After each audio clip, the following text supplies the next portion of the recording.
नमस्कार, मैं अनुराग। जंतर मंतर पर भले सीजेपी का प्रोटेस्ट अब खत्म हो गया हो, लेकिन यह आंदोलन पिछले लंबे समय में हुए जंतर मंतर क्या पूरे देश भर में हुए आंदोलनों के एक तुलनात्मक अध्ययन करने के लिए जरूर कुछ बिंदु छोड़ गया है। इसकी तुलना अन्ना आंदोलन 2011 से इसलिए नहीं की जा सकती कि यह आंदोलन उससे काफी बड़ा था। सीजेपी के इस आंदोलन को अब 70 के दशक के जेपी आंदोलन की साथ इसकी तुलना की जाने लगी है। इस आंदोलन का जो सबसे बड़ा निचोड़ निकला वह यह कि इस आंदोलन ने पिछले 12 सालों में देश में सिस्टम के खिलाफ आवाज उठाने वालों में सत्ता, पुलिस, जांच एजेंसियों का जो डर बैठा दिया गया था सरकार और सरकार के समर्थकों ने, वह जैन जी ने सारा एक ही झटके में उखाड़ फेंक दिया है। 2014 के बाद सरकार के खिलाफ उठने वाली आवाज और आंदोलनों को बुरी तरह से मटियामेट करने के सारे हथकंडे अपनाए गए, पर काकरोच जनता पार्टी के इस आंदोलन के हो सकने वाले फैलाव का सही अंदाजा न सरकार, न खुफिया एजेंसियां, न ही गोदी मीडिया जो सरकार के पैरों में 2014 के बाद से औंधा पड़ा है, वह भी इसका ठीक ठाक अंदाजा नहीं लगा पाया। पूरे आंदोलन में कहीं भी आंदोलनकारियों में सरकार या पुलिस का जरा भी खौफ देखने को नहीं मिला। पूरे समय वे डटकर मुकाबला करते रहे। सरकार के पक्ष में हर जगह खड़े हो जाने वाले व्हाट्सएप यूनिवर्सिटी और आईटी सेल के दिहाड़ी मजदूर 2014 के बाद पहली बार औंधे मुंह पड़े नजर आए। पड़े सोशल मीडिया पर पोस्ट करते रहे, जिसका जवाब भी उन्हें तगड़ा मिला। इस आंदोलन को देश में पहली बार जंतर मंतर पर हुई गोदी मीडिया की भयंकर बेइज्जती और प्रदर्शन स्थल पर प्रोटेस्ट को खराब करने पहुंचे अंधभक्तों और गोबर भक्तों की कुटाई और धुलाई के लिए भी याद किया जाएगा। गोदी मीडिया के खिलाफ आक्रोश को भांपकर ही बड़े बड़े चैनलों के एडिटर, एंकर इस धरना स्थल से नदारद रहे। यूट्यूबर पत्रकारों ने इस पूरे प्रोटेस्ट का लाइव प्रसारण कर मिनट टू मिनट का हाल घर घर और हर मोबाइल में पहुंचाया। सड़े सिस्टम के खिलाफ आप भी आवाज उठाइए। नहीं उठा सकते, हमारा साथ दीजिए ताकि आपकी भाषा में हम सिस्टम से कर सकें सवाल।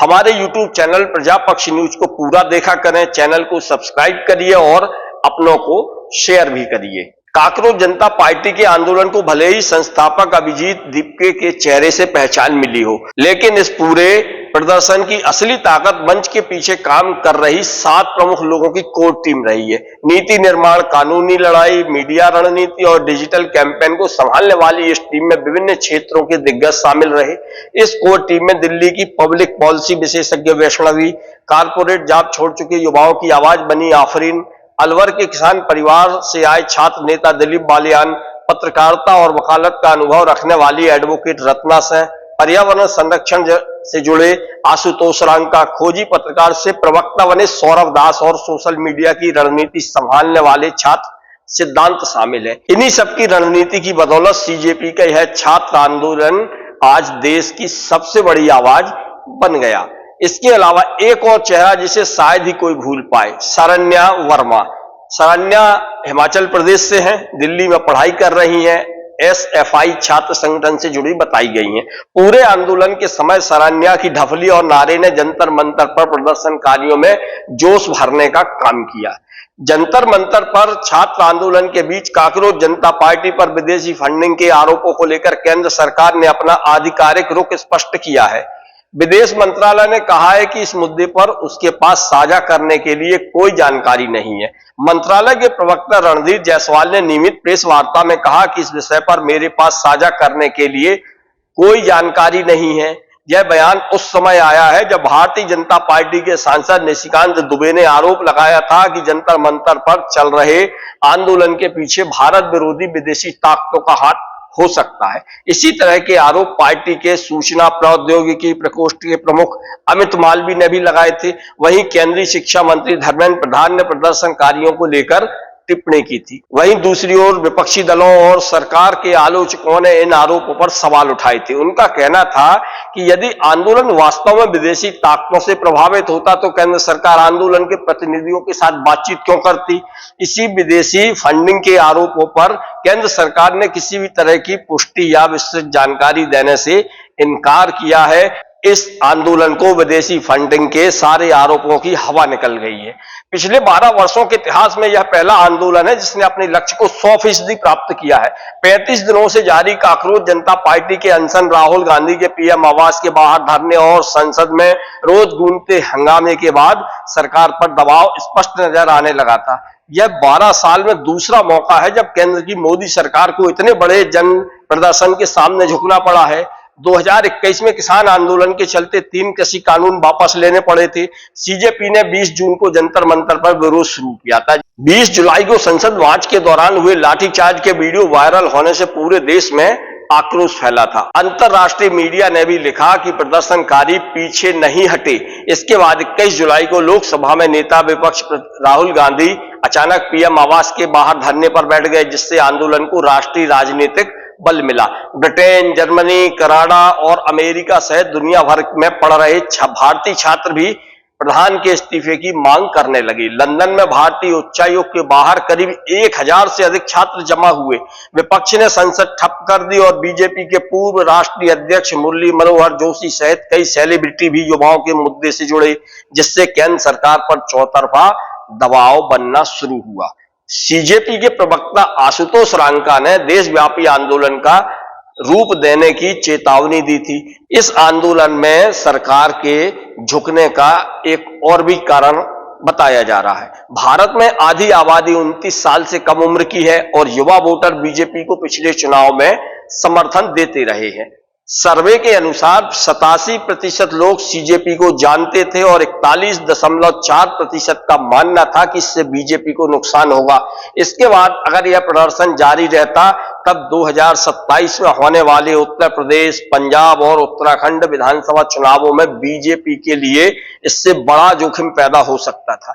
अगर इस्तीफा नहीं होता तो विधानसभा चुनावों में विरोधी पार्टियां इस नीट पेपर लीक मामले को बीजेपी के खिलाफ बड़ा चुनावी मुद्दा बना सकती थी। 2029 के लोकसभा चुनावों के लिए भी आंदोलन की तुलना 1974 के जेपी आंदोलन और 2011 के अन्ना आंदोलन से होने लगी थी, जिन्होंने तत्कालीन सरकारों को बदल दिया था। इस इस्तीफे के साथ केंद्र सरकार ने एक बड़े राजनीतिक और चुनावी संकट को टालने का भी प्रयास किया है।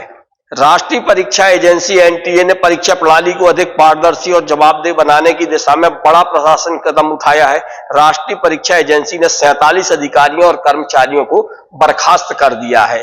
केंद्र की मोदी सरकार ने पेपर लीक संशोधन बिल को मंजूरी दे दी। यह फैसला तब आया था जब 2 दिन पहले ही प्रधानमंत्री मोदी ने छात्रों से जुड़े वीडियो संदेश में पेपर लीक के खिलाफ कड़े कानून बनाने की बात कही थी। जंतर मंतर पर छात्र प्रदर्शन के दौरान बल प्रयोग को लेकर उठे विवाद के बीच रैपिड एक्शन फोर्स की महानिरीक्षक सीमा धुंडिया ने बड़ा कदम उठाया है। उन्होंने दिल्ली में अगली सूचना तक projectile action gun, anti riot gun, electric shock हथियार और इलेक्ट्रिक शील्ड के इस्तेमाल पर रोक लगाने के निर्देश दिए हैं। साथ ही उन्होंने जंतर मंतर पर हुई कार्रवाई को लेकर नाराजगी जताते हुए कहा कि जरूरत से अधिक बल प्रयोग फोर्स के मूल्यों और प्रशिक्षण के अनुरूप नहीं था। सूत्रों के अनुसार महानिरीक्षक सीमा धुंडिया ने अधिकारियों और जवानों को स्पष्ट निर्देश दिए हैं कि किसी भी प्रदर्शन के दौरान केवल उतना ही बल प्रयोग किया जाए जितना स्थिति को नियंत्रित करने के लिए आवश्यक हो। उन्होंने कहा कि प्रत्येक कार्रवाई निर्धारित प्रोटोकॉल, संयम और निष्पक्षता के साथ होनी चाहिए तथा अनावश्यक बल प्रयोग से हर हाल में बचा जाए। दिल्ली में शुरू हुआ छात्र आंदोलन धीरे धीरे पूरे देश के अन्य राज्यों में फैलना शुरू हो गया था। करीब 20 राज्यों में इसके फैलने की और इसके प्रदर्शन की खबरें आना शुरू हो गई थी। मध्य प्रदेश में करीब 20 जिलों में छात्र आंदोलन पर उतर आए थे। यहां भी धरना, रैली और ज्ञापन दिए जा रहे थे। शुक्रवार को भोपाल, इंदौर, ग्वालियर, जबलपुर, धार, मऊगंज, नर्मदापुरम, झाबुआ, सिंगरौली, भिंड, टीकमगढ़, शाजापुर, सतना, सीधी, रीवा, बैतूल, उमरिया, बड़वानी और श्योपुर जिलों में स्टूडेंट्स के प्रदर्शन देखने को मिले थे।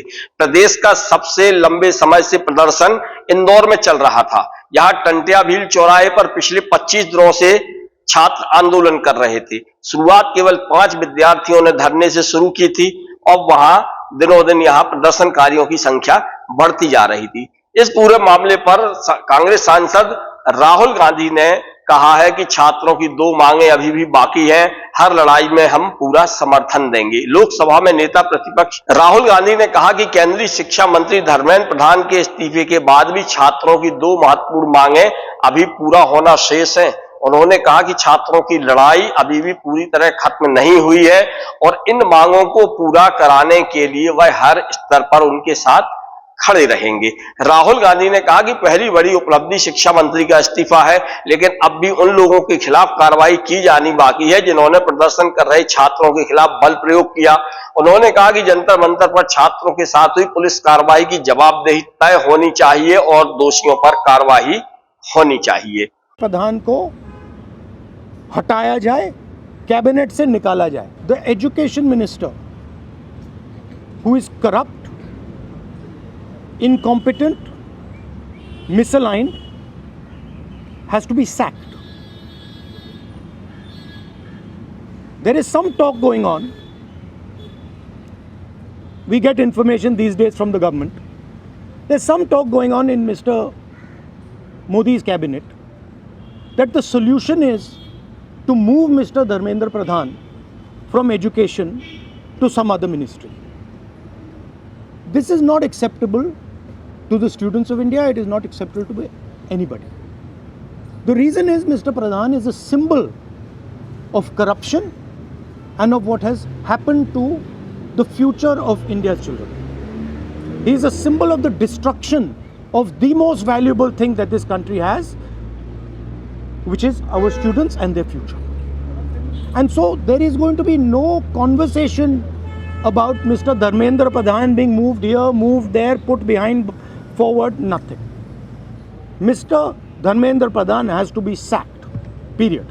इस आंदोलन में हुई ऐतिहासिक किरकिरी के बाद अब गोदी मीडिया के मालिकों, सेठों और एंकरों को समझ जाना चाहिए कि उनकी विश्वसनीयता किस कदर खराब हुई है कि कोई आंदोलनकारी उनसे बात करना तो दूर, उनकी तरफ देखना भी नहीं चाहता था। जंतर मंतर पर किस कदर फजीहत हुई, इसे जनता के साथ विदेशी मीडिया ने भी देखा है।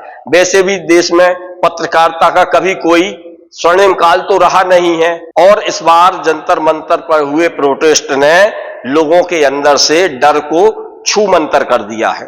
नमस्कार, मैं अनुराग।